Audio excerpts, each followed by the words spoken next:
পশ্চিমী ঝঞ্ঝাট কাটিয়ে রাজ্যে ফের উত্তুরে হাওয়া। আজ থেকে ফের পারদ পতনের সম্ভাবনা রাজ্যে। কলকাতায় শুক্রবারের মধ্যে ফের পারদ নেমে যেতে পারে 12 ডিগ্রি সেলসিয়াসের ঘরে।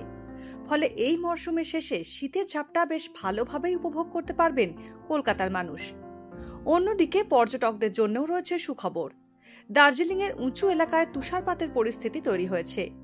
তবে সিকিম ও উত্তর পূর্বের রাজ্যগুলিতে বজ্রবিদ্যুৎ সহ শিলাবৃষ্টির সম্ভাবনা আছে। উত্তরবঙ্গের জেলাগুলিতে আগামী 48 ঘন্টায় 2 থেকে 4 ডিগ্রি নামবে পারদ।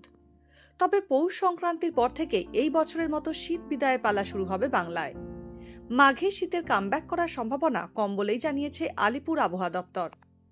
দক্ষিণবঙ্গে শীতের আমেজ ফিরলেও সকালের দিকে ঘন কুয়াশায় নাকাল হতে হবে পশ্চিমের জেলাগুলিকে। সকালে ঘন কুয়াশায় ঢাকবে পশ্চিম মেদিনীপুর, পশ্চিম বর্ধমান, বাঁকুড়া, বীরভূম ও মুর্শিদাবাদ।